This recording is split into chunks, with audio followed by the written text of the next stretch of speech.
우리 하나님의 말씀 요한복음 3장 1절에서 15절까지 말씀을 같이 보도록 하겠습니다. 같이 읽습니다. 그런데 바리새인 중에 니고데모라는 사람이 있으니 유대인의 지도자라. 그가 밤에 예수께 와서 이르되 라삐여, 우리가 당신은 하나님께로부터 오신 선생인 줄 아나이다. 하나님이 함께 하시지 아니하시면 당신이 행하시는 이 표적을 아무도 할 수 없음이니이다.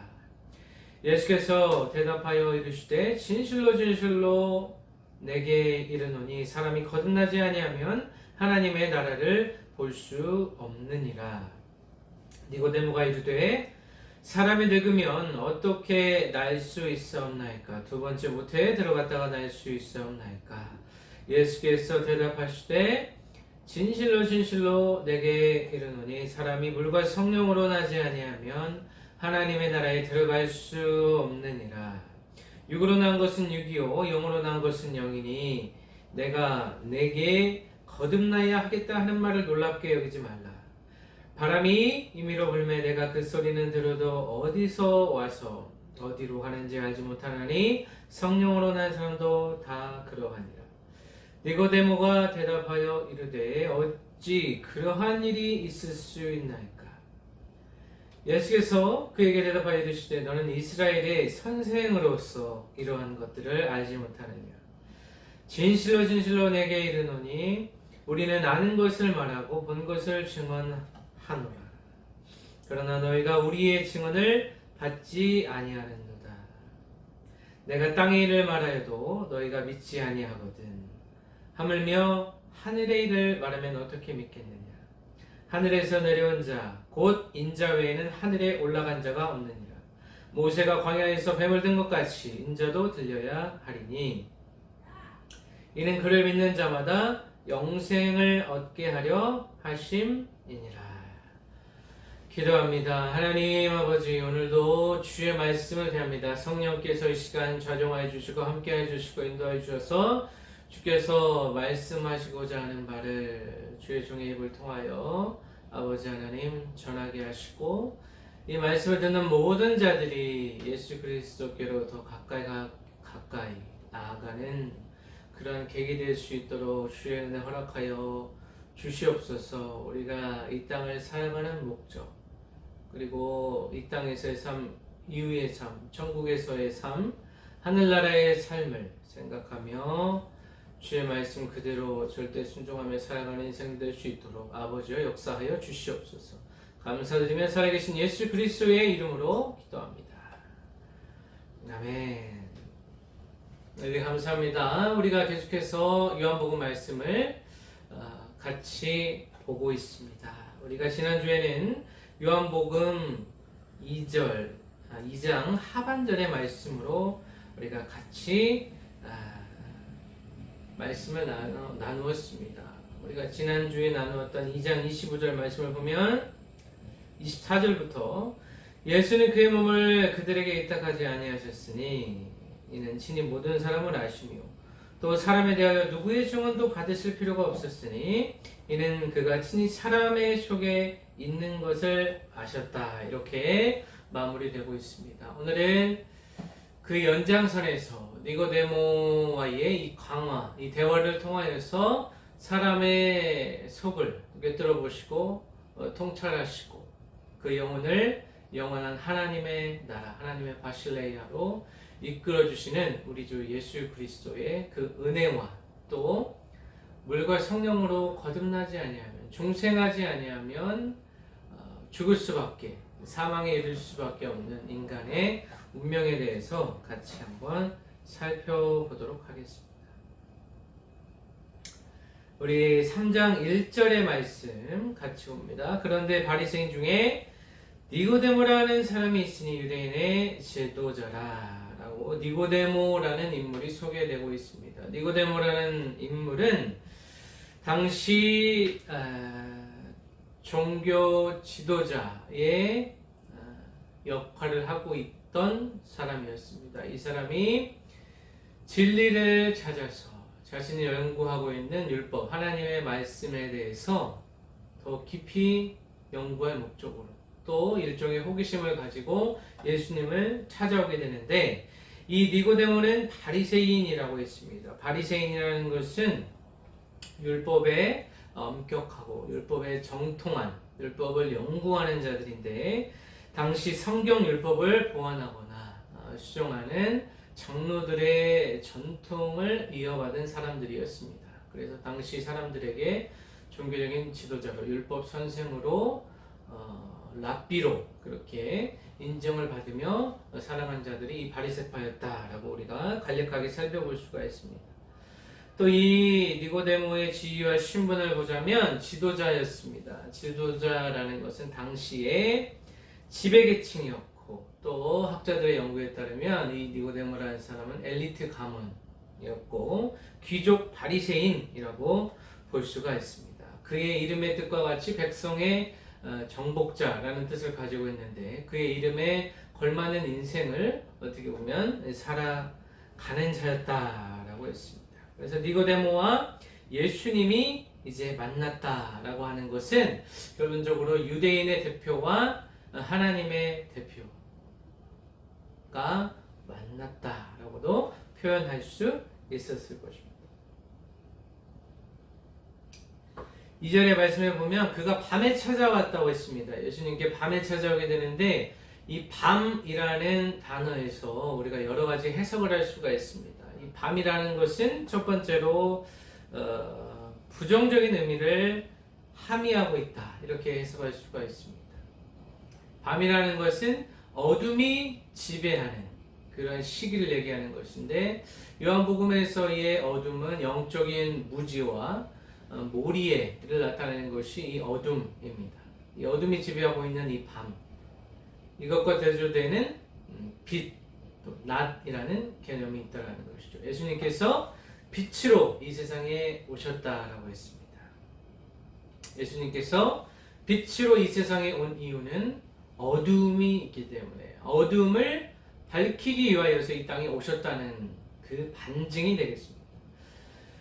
그래서 니고데모가 밤에 예수님을 찾아온 첫 번째 목적이라고 하면 예수님과 방해 없이 다른 사람의 이목에 집중하지 않고 단독적으로 예수님을 만나기 위하여서 또 두 번째로는 밤 늦게까지 토론하고 연구하고 율법을 연구했던 그 랍비들의 전통의 일환으로 예수님을 찾아왔습니다.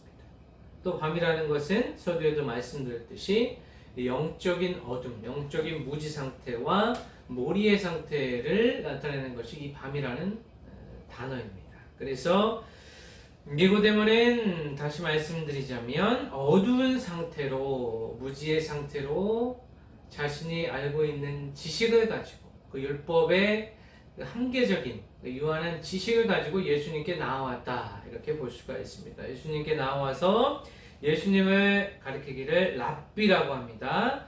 또 하나님께로부터 오신 선생이라고 합니다. 그러면서 하나님이 함께 하지 않으시면 당신이 표적을 일으킬 수 없다라고 했습니다. 그래서 당시 유대 문화 속에서 하나님께로부터 사명을 받고 이 땅에 보내심을 자들이 드러내는 것이 바로 이 세메이온, 표적이라는 것인데 이 표적을 통하여서 겉으로 드러나는 이 외적인 현상에 집중했다는 것을 볼 수가 있습니다. 그만큼 예수님의 신앙과 정체에 대해서 전혀 알지 못하고 안다고 하더라도 아주 예수님의 전체를 알지 못하고 작은 조각만 그들이 알고 있었다라는 것입니다.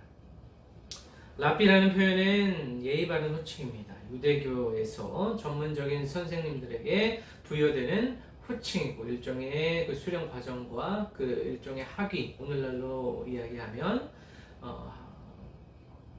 마스터나 닥터 정도의 그 학위를 가진 자들에게 부여하는 호칭이라고 볼 수가 있습니다. 그래서 예수님을 단순히 종교적인 권위를 지닌 랍비로 생각했다, 선지자로 생각했다라는 것입니다. 또 우리가 안다는 것은 우리가 당신을 안다. 이 니고데모가 속해 있던 그 공동체에서 예수님을 어떻게 인식하고 있는지에 대해서 표현하는 것이 우리가 당신을 안다라는 표현입니다. 우리라는 것은 그 니고데모가 속해 있는 공동체를 이야기하고 있다는 것이죠. 학자들이 해석하기에는 사내들인 공의회의 지도자급에 해당하는 그런 위치에 니고데모가 있었다고도 해석을 하고 있습니다. 그만큼 자신이 속해 있던 그 당파와 그 정파에서 예수님을 어떠한 방식으로 바라보고 있는지, 예수님에 대한 관점이 어떤 관점으로 예수님을 바라보고 있는지에 대해서 우리가 안다라고 이제 표현하고 있지만, 니고데모가 안다라고 했을 때 그 알미라는 것은 지극히 제한적이고 유한적이라는 사실을 우리가 전제하면서 말씀을 살펴보도록 하겠습니다. 그래서 예수님에 대한 이해라는 것이 니고데모 입장에서는 표적을 일으켰기 때문에 이전에 가나의 혼인잔치에서 이 포도주 사건이 있었기 때문에 그 정도, 또 그리고 예수님께서 사역을 이제 본격적으로 이 공생의 사역을 시작하셨기 때문에 이 요한복음에 하나하나 다 기록되어 있지는 않지만 그 포도주 표적 이후에도 수많은 표적을 예수님께서 드러냈기 때문에 니고데모가 속한 그 정파에서는 예수님을 하나의 랍비고 또 하나님께로부터 능력을 받은 사람, 이 정도로만 생각했다는 것입니다. 3절의 말씀, 예수께서 대답하여 이르시되 진실로 진실로 내게 이르노니 사람이 거듭나지 아니하면 하나님의 나라를 볼 수 없다 라고 주님께서 니고데모에게 말씀하시고 계시는데, 진실로 진실로 아멘 아멘이라는 의미죠. 그래서 예수님께서 아주 중요한 말씀을 하실 때 관형적으로 나오는 구절, 진실로 진실로 말씀하시기를 거듭남에 대해서 이야기하고 있습니다. 거듭난다라는 의미는 무슨 뜻일까요? 거듭난다라는 의미는 위로부터, 하늘로부터라는 의미가 있고, 다시라는 의미가 있고, 철저히 완전하게 완벽하게라는 의미가 있습니다. 위로부터, 하늘로부터, 그리고 다시 리라는 의미가 있고, 또 철저하게, completely, 철저하게, 완벽하게라는 의미가 있습니다. 이 거듭난다라는 의미는 중생이라는 의미죠. 다시 태어난다라는 의미입니다. 이 다시 태어난다는 의미는 우리가 계속해서 오늘 본문에서도 살펴보겠지만 물과 성령으로 인하여서 그 사람의 전인격적인 변화를 이야기하고 있습니다. 그래서 거듭나지 아니하는 사람은 하나님의 나라를 볼 수 없다라는 것은 결국에는 하나님의 나라를 상속받을 수 없다. 결국에는 하나님의 심판에 이르게 된다. 하나님의 진노에 머무르게 된다라는 의미가 되겠습니다. 하나님의 나라라는 것은 하나님이 통치하고 하나님이 소유하고 하나님이 전적으로 인도하시는 하나님의 나라라는 것입니다. 궁극적으로는 이 하나님의 나라가 예수 그리스도가 말씀이신 그 예수 그리스도가 이 땅에 오셨을 때 이미 시작되었지만 아직 완성되지 않은 이미와 아직의 시대, 이 중간기를 의미하고 있다라는 것이죠.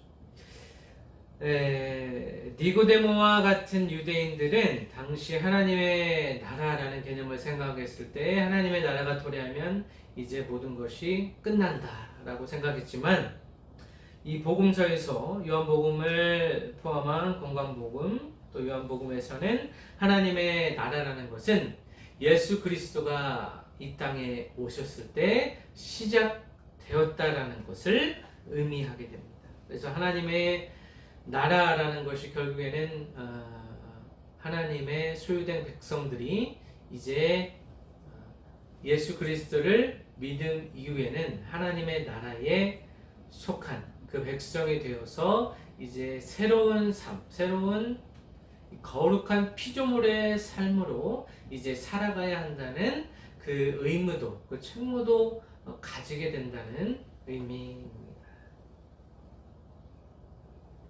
4절에 보니까 니고데모가 이해하지 못하고 예수님의 말씀을 이해하지 못하고, 그러면 다시 태어난다는 말은 사람이 태어나서 이제 늙게 되는데 이제 다시 어머니 뱃속에 들어가서 다시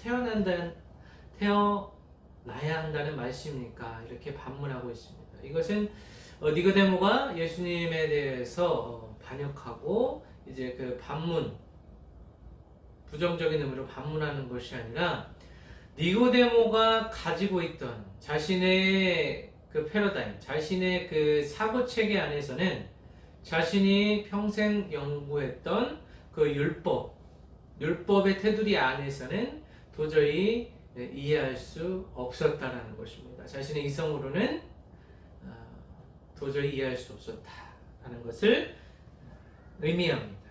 니고데모의 반응은 복음서, 이제 요한복음서에서 계속 진행되는 패턴이라고 볼 수 있습니다. 예수님에 대해서 오해하고 그 오해를 예수님께서 진리로 말씀하시고, 그래서 그 사람들의 그 오해와 사람들의 무지를 주님께서 해소시켜 주시고, 진리로 인하여서 그 사람의 영혼의 그 통로를, 그 사람의 어두운 눈을 밝히 여시는 이러한 패턴이 계속해서 진행될 것입니다. 그래서 예수님께서 말씀하고자 하는 것은 이제 진실로 또 이야기하고 계십니다. 5절에 내게 이르노니 물과 성령으로 거듭나지 아니하면 하나님의 나라에 갈 수 없다, 볼 수 없다라는 것이죠. 하나님의 나라를 볼 수 없으면 갈 수 없다라는 것입니다. 그래서 예수님께서는 옛 질서를 제거하시고, 율법이라는 옛 질서를 제거하시고 말씀되신 그분, 그 율법을 완성하신 예수님 그 자체로 새로운 질서를 우리에게 허락하신다라는 것입니다. 이제 옛 질서를 파기시키시고 이제 더 높은 수준의 새로운 질서를 우리에게 부여해 주신다라는 것입니다. 결국에는 새로운 질서라는 것은 예수님께서 십자가와 부활 사건을 통하여서 영생을 우리에게 허락하시는 그 사건을 이야기합니다. 그러면서 물과 성령이라는 표현이 나옵니다. 물과 성령이 이제 두 가지를 비교해서 우리가 살펴볼 수가 있는데, 물이라는 것은 자연적인 출생을 의미한다면 성령이라는 것은 초자연적인 출생을 의미하고, 이거 물과 성령으로 거듭난다라고 했을 때 이 물이라고 하면 침례를 우리가 생각할 수 있습니다. 당시에 침례 요한의 그 영향력이라고 하는 것이 있었기 때문에 사람들의 인식 속에서는 이 물이라고 하면 요한이 베풀었던 회개의 침례, 외면적이고 표면적인 이 회개의 침례, 이 물에 잠기고 다시 그 올라오는, 이것이 결국에 상징하는 것이 성령을 상징하는 것이죠. 그래서 주님과 함께 다시 죽고 주님과 함께 다시 부활한다는, 다시 살아난다는 그 의식적인 측면에서, 상징적인 측면에서 이제 물침례를 베풀었다는 것입니다. 그 물침례라는 것이 표면적이고 외적인 상징이라고 한다면, 이 성령으로 거듭난다, 이 성령 침례라고 하는 것은 근본적인 변화, 삶의 변화, 인격의 변화, 자신의 영혼의 근본적인 변화를 이야기하고 있습니다. 그래서 다시 태어난다는 것입니다. 침례를 했을 때, 침례라는 그 의식 과정에 물에 들어간다는 것은 옛사람이 죽는다는 의미고, 이제 옛사람이 죽으면 이제 예수님과 함께 새롭게 다시 부활한다는 그런 의미를 가지고 있습니다. 그래서 주님 앞에 회개로 나왔을 때 주님께서 성령의 은혜를 부어주셔서 우리에게 이제 영원한 생명을 허락하여 주신다는 것입니다. 예수님께서 십자가 부활 사건을 통하여서 죽음을 죽임으로 완전히 정복하셨기 때문에 죽음을 영원한 생명, 이 영생으로 주님께서 먼저 이루시고 우리에게도 그러한 은혜를 허락하셨다라는 것입니다. 그래서 물과 성령이라고 하는 것이 새 언약을 의미한다는 것입니다. 새로운 약속을 주님께서 우리에게 허락하신다는 것입니다. 기존의 율법의 약속이 아니고 주님께서 그 율법 자체, 말씀 그 자체가 되신 예수님께서 우리에게 새로운 언약을 허락하여 주신다는 것입니다. 나를 믿고 따르고 나의 말씀대로, 예수 그리스도의 말씀대로 살아가다 보면 우리가 주 안에서 새로운 피조물이 되고, 그 새로운 피조물에게는 영원한 하나님의 나라가 상속되게 되는, 양자로 우리가 다시 하나님의 백성이 된다는 것입니다.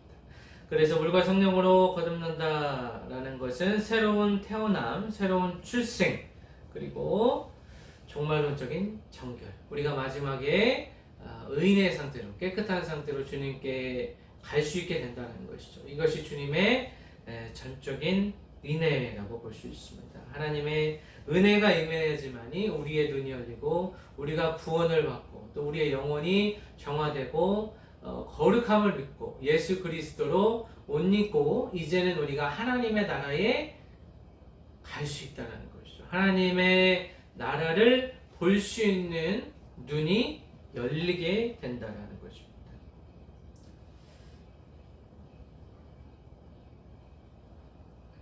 그래서 이렇게 6절에서도 주님께서 육으로 난 것은 육이고 영으로 난 것은 영이다 라고 주님께서 말씀하십니다. 육과 영을 대조시키고 있습니다. 육이라는 것은 인간의 본성, 인간의 한계, 인간의 나약함을 의미한다면 영이라고 하는 것은 새로운 본성, 육이 옛 본성이라고, 옛 자라고 한다면 영이라는 것은 새로운 자, 새로운 본성을 의미합니다. 그래서 하나님의 능력으로 거듭난 자들에게 허락되는 것이죠. 그래서 육과 영이라는 이분법적인 이 설명을 통하여서 이제는 완전히 다른 개념이다.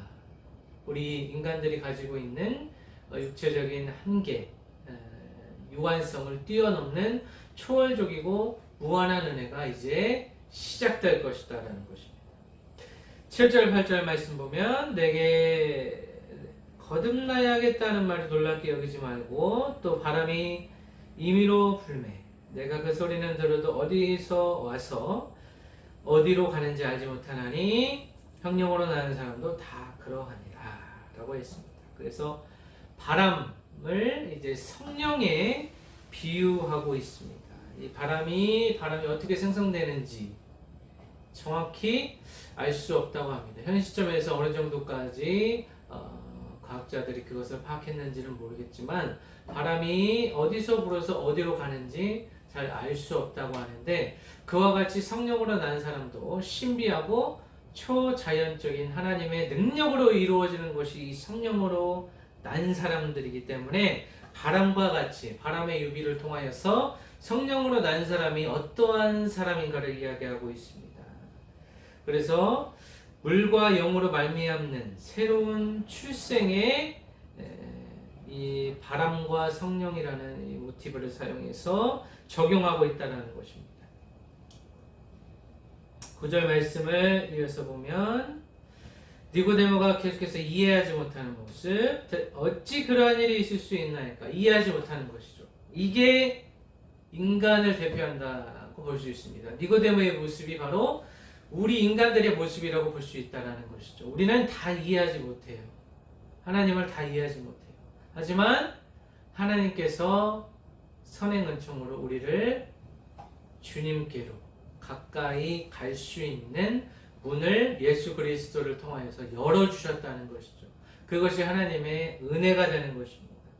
유대인의 대표가 하나님의 대표 앞에서 이제 잠잠하게 되는 그런 모습이 연출되고 있습니다. 10절의 말씀 예수께서 그에게 대답하여 이르시되 너는 이스라엘의 선생으로서 이런 것들을 알지 못하느냐 어찌 이스라엘의 선생 이스라엘 백성들을 가르치고 율법을 연구하는 자로서 이런 것을 알지 못하느냐 지식의 한계를 볼 수 있습니다. 율법이라는 지식의 한계 아무리 많이 배웠다고 하더라도 하나님께서 깨달음의 은총을 주지 않으시면 니고데모와 같은 이 엘리트 출신도 어쩔 수 없는 한낱 인간에 지나지 않는다라는 주님의 신적 능력을 지금 보여주고 계신다는 것이죠. 권위를 인정받았던 선생이자 당시의 리더, 당시의 종교 지도자였던 이 니고데모가 예수님 앞에서 이제 잠잠하게 됩니다. 니고데모의 교만과 자만이 예수님의 말씀으로 이제 한 번에 꺾여지게 되는 그러한 현상을 우리가 보게 되는데 니고데모 자신과 하나님을 향한 이 부정한 자세에 대해서 예수 그리스도께서 책망하고 있는 모습입니다. 11절 말씀 보면 진실로 진실로 내게 이르노니 또 주님께서 중요한 말씀을 하실 때 아멘 아멘 하시면서 우리는 아는 것을 말하고 본 것을 증언하노라. 그러나 너희가 우리의 증언을 받지 아니한다. 우리라는 것은 예수님과 그를 따랐던 제자를 가리키는 것일 수도 있고 삼위일체 하나님을 이야기하는 것일 수가 있습니다. 그래서 우리는 아는 것을 말하고 예수 그리스도가 진정으로 아는 것, 이 진리의 말씀으로 전하고 이 말씀을 증언할 때 그 말씀을 받아들이는 자들, 그 자들에게 믿음이 생겨나기 시작하고 그들의 삶이 변하고 그들이 예수 그리스도의 거룩한 성품으로 변화될 수 있다는 것입니다. 하지만 그것을 받지 않는 자들, 십자가가 믿는 자들에게는 유일한 이 땅을 살아가게 되는 소망이 되는 것이고 믿지 않는 자들에게는 미련한 것, 어리석은 것, 시대에 역행하는 것이 되는 것이 바로 예수 그리스도를 따라가는 자들을 바라보는 시선이라고 볼 수 있습니다. 예수님을 따라가는 자들, 이 시대의 기독교가 어떤 이미지로 계속해서 생성되고 있는가, 언론과 미디어에서 기독교와 목사 또 성도들을 어떻게 우롱하고 있는지는 우리가 다양한 채널을 통해서 알 수 있을 것입니다. 이것 또한 사단의 계략이라고 볼 수가 있죠. 인간의 한계라는 것은 어느 종교에서 또 다른 종교에서도 여실히 드러나게 되는데 그것에 관심을 받고 초점을 받고 비난을 받는 것이 기독교의 퍼센테이지가 높다는 것입니다. 이것은 계속해서 기독교를 죽이고 또 기독교를 부정적인 이미지로 만들어버린다는 것이죠. 그러한 것은 이제 아직 예수님을 믿지 않는 자들에게는 부정적인 인식으로 다가오기 때문에 부정적인 그 인식이 그들을 예수께로 가까이 다가오지 못하게 또 교회를 희화하는 그런 세력들이 믿지 않는 자들에게 부정적인 영향을 미친다라는 것입니다. 그래서 우리의 삶이 중요한 것이죠. 우리의 증언과 우리의 신앙 고백 그리고 그 신앙에 합당한 신앙 고백에 합당한 삶의 양태가 어떤 모습으로 다른 사람에게 이제 비춰지는지 성숙한 그리스도인의 모습 상식 이상의 삶의 수준을 보여줄 것인지 아니면 세상 사람들이 이야기하는 상식과 교양보다 그 이하의 삶을 보여줄 것인지는 우리의 삶을 통해서 예수 그리스도가 다른 사람들에게 특히 믿지 않는 자들에게 어떻게 보여지는 것인가 이것이 중요하다는 것입니다. 11절 말씀에서 니고데모의 실패라는 것은 지성의 실패가 아닙니다. 이해의 실패, 지식의 실패가 아니라 믿음의 실패라고 해석할 수 있다는 것이죠. 믿지 아니하기 때문에 우리의 지정, 우리의 전 인격으로 주님을 믿지 않기 때문에 주님의 증언, 주님의 그 말씀을 믿지 않기 때문에 이러한 일들이 발생되게 된다는 것입니다. 하지만 예수님의 이 증언, 예수님의 말씀이라고 하는 것은 기독교의 계시의 원천입니다. 이것을 절대로 무시하거나 이 말씀의 근간을 흔들게 되면 우리의 존재의 이유와 존재의 목적 그리고 우리가 이 땅을 살아가게 되는 그 근간이 뿌리채 이제 흔들리게 된다는 것이죠. 12절의 말씀을 보면 내가 땅의 일을 말하여도 너희가 믿지 아니하거든 하물며 하늘의 일을 말하면 어떻게 믿겠느냐라고 하면서 바람을 유비로 지금 주님께서 말씀하셨습니다. 이러한 땅의 일이라고 하는 것은 바람이나 자연적 출생 같은 물리적인 일을 이야기하고 하늘의 일이라는 것은 이제 초자연적인 현상을 이야기하고 있습니다. 또 땅의 일이라는 것은 인간 세상 안에서의 벌어지고 있는 여러 가지 삶을 이야기하고 또 땅의 일이라는 것은 하나님의 나라를 볼 수 없는 이 인간의 무지와 또 모리애와 무능력을 이야기하고 있습니다. 그래서 땅의 일을 이해하지 못하는데 믿지 못하는데 어떻게 더 고차원적인 초자연적인 현상을 믿을 수 있겠느냐라고 주님께서 책망하고 있습니다. 하늘의 일이라고 하면 니고데모가 예수님에 대해서 완전한 이해를 가지고 있지 않은 이 시점에서 예수님은 자신의 죽음과 또 그 이후의 부활과 이 승기, 승천과 성령까지를 이야기하고 있다는 것입니다. 그 이후의 삶도 이야기하고 있는데 예수님은 그 시점에서 이야기하고 있지만 니고데모는 지금 자신의 눈앞에 벌어지는 현상에 대해서도 제대로 이해하지 못하고 있다는 것입니다. 13절 말씀을 보면 예수님의 신원에 대해서 이야기합니다. 하늘에서 내려온 자, 인자, 그리고 하늘에 올라간 자, 이 세 가지 표현이 모두 예수님에 대해서 이야기하고 있습니다. 오직 독생자만이, 이 말씀을 다시 말씀드리자면 오직 예수 그리스도만이 하나님을 아시고 나타낸다라는 겁니다. 그래서 하늘에서 내려온 자 예수님, 또 인자 대신 예수님, 또 하늘에 올라간 자, 또 마찬가지로 예수님이라는 것입니다. 우리가 1장 51절에서도 살펴보았듯이 예수님께서 열린하는 그 자체가 되시고 하늘과 땅의 통로가 되시고 하나님께서 이 땅에 은혜를 베풀어 주시기 위해서 보내신 자가 바로 예수 그리스도라는 것입니다. 그래서 자신에 대해서 계속해서 말씀하고 있지만 이들은 또 당시 니고데모로 대표되는 우리 인간들은, 사람들은 예수님에 대해서 아직도 이해하지 못하고 오해하는 사람들이 많다라는 것입니다. 14절 말씀은 민수기의 그 노뱀 사건, 21장 4절에서 9절까지 나오는 광야에서 일어난 노뱀 사건을 비유로 들고 있습니다. 모세가 광야에서 뱀을 든 것 같이 인자도 들려야 한다. 예수님께서도 십자가에 매달려야 한다 라고 했습니다. 십자가는 저주의 상징, 형벌의 상징이죠. 하지만 십자가에서 예수님께서 그 저주와 형벌을 끊으시고 이제 십자가의 개념을 완전히 기존에 가지고 있던 구약의 개념을 타파하시고 이제 신약에 와서는 이 십자가의 개념이 예수님의 피 흘리심과 구속사건, 이 대속의 역사, 하나님의 선물, 우리에게는 영원한 구원과 영생을 의미하게 됩니다.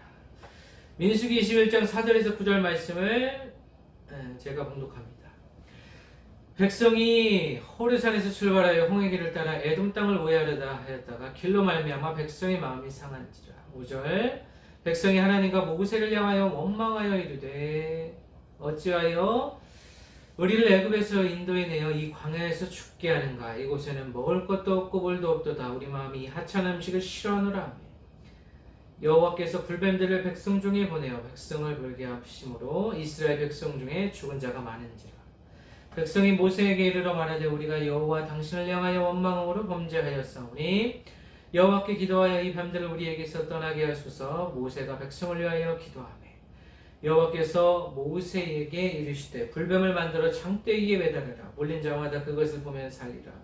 모세가 노뱀을 만들어 장대기에 다니 뱀에게 몰린 자가 노뱀을 쳐다본 적 모두 살더라 라고 기록되어 있습니다. 이 들리는 행위라는 것은 민수기의 그 말씀의 맥락에서 살펴보자면 이스라엘 백성들이 광야길에서 계속해서 원망과 불평 가운데 있다가 하나님께서 징벌의 상징으로 불뱀을 보내시고 많은 사람들이 이제 그 징벌로 인해서 죽게 되었는데 그 가운데 이제 하나님께서 은혜를 모세를 통하여서 베푸신 것이 노뱀이라는 것입니다. 이 노뱀이라는 것은 예수 그리스도의 모형입니다. 일종의 모형론으로 노뱀과 같이 불뱀에 물린 자들이 노뱀을 본 자들은 살아난 것처럼 하나님의 은혜를 입은 자들이 구원을 입는다는 것을 이 노뱀 사건을 통하여서 구약에서 모형적으로 그림자로 보여주고 계십니다. 그 그림자가 이제는 신약에 와서는 예수 그리스도라는 그 실제로 우리 눈앞에 이제 보이게 된다는 것이죠. 결국에는 노뱀과 같이 예수님도 십자가에 매달리셔야만 우리가 살아난다는 것입니다. 이스라엘 백성이 곧 우리의 모습을 나타내고 있다는 것이죠.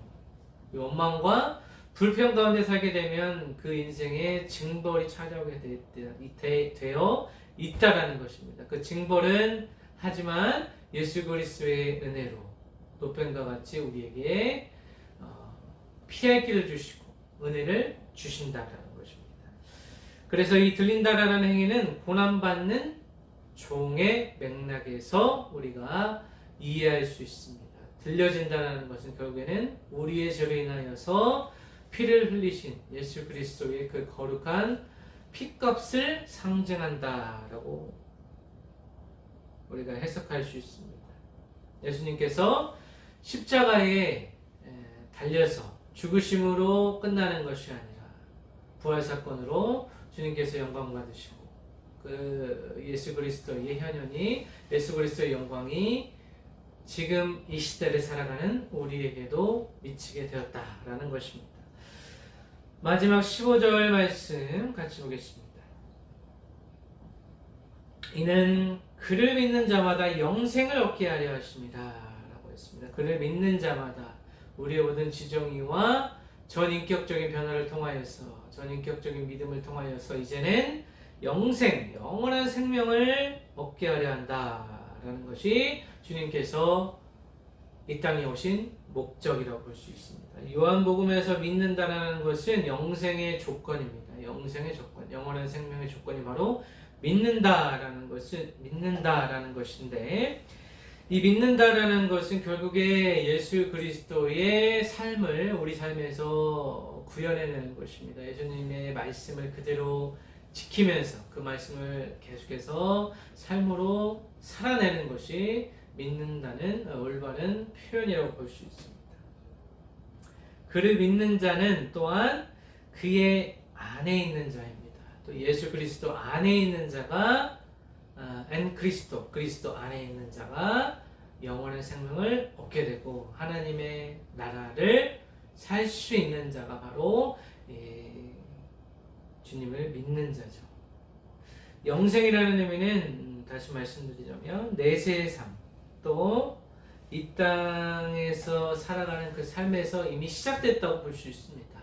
예수님을 믿는 자는 그 믿는 시점부터 영원의 삶을 살게 되는 것이죠. 또 생명 안에서 그리스도와 함께 살아가는 자들에게는 영생이 허락되어 있다라는 것입니다. 오늘 말씀을 뵙겠습니다. 예수님과 니고데모의 이 대화를 통하여서 우리가 깨닫게 되는 것은 결국에는 이 나라는 인간이라는 이 본질 자체가, 존재 자체가 얼마나 무지하고 얼마나 어둠 가운데 살아가는가, 이것을 다시 한번 생각하게 됩니다.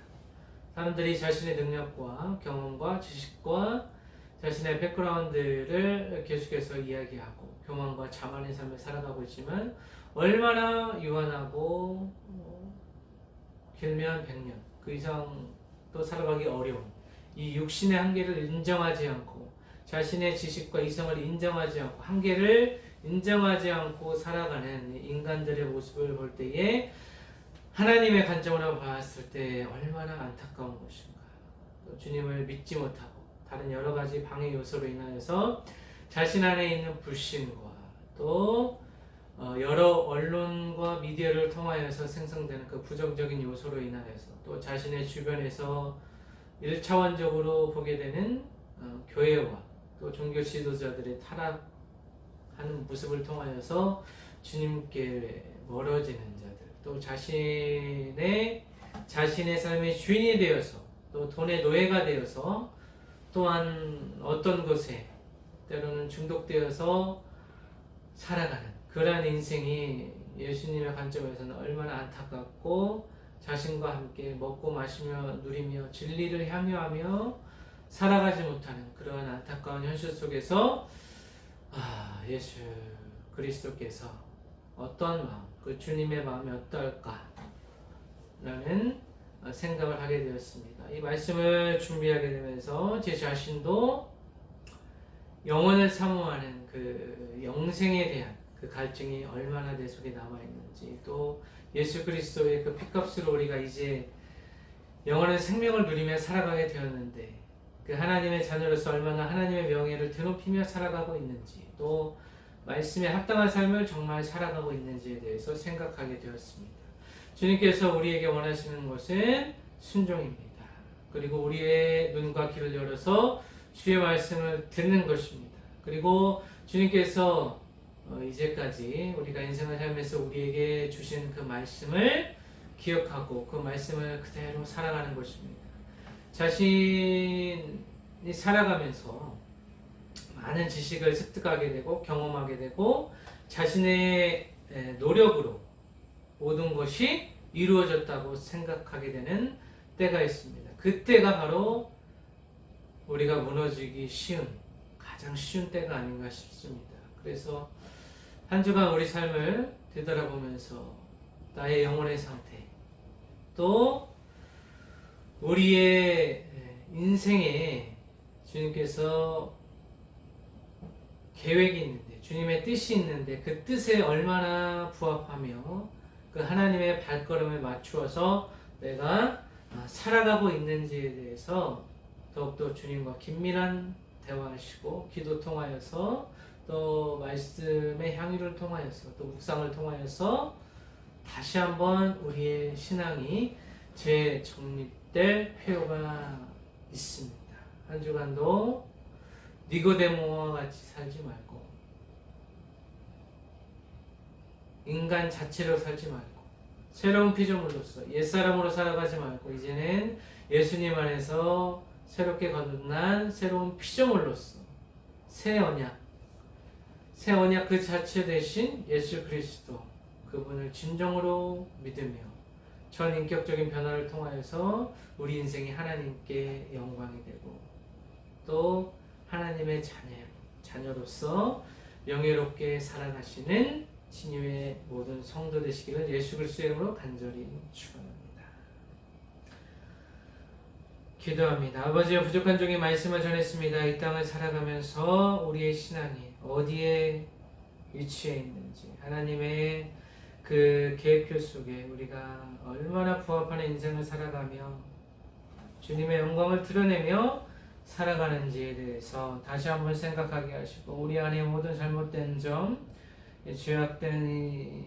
죄악의 모든 부산물들을 제거하고 찌꺼기들을 제거하고 이제는 거룩하게 하나님의 새로운 피조물로서 살아갈 수 있도록 성령께서 이 시간 역사하여 주시옵소서. 그 성령의 능력으로 우리가 깨닫고 주님께 온전히 다가가고 우리의 귀를 열어서 우리의 눈을 열어서 하나님의 나라를 보며 살아가는 영원한 그 영생을 주신 주님께 감사하며 날마다 감사하며 어떤 환경 속에서도 피할 길을 주시고 이 기름 주시는 예수 그리스도 의지하여 살아갈 수 있도록 주여 역사하여 주시옵소서. 감사드리며 살아계신 예수 그리스도의 이름으로 기도합니다. 아멘.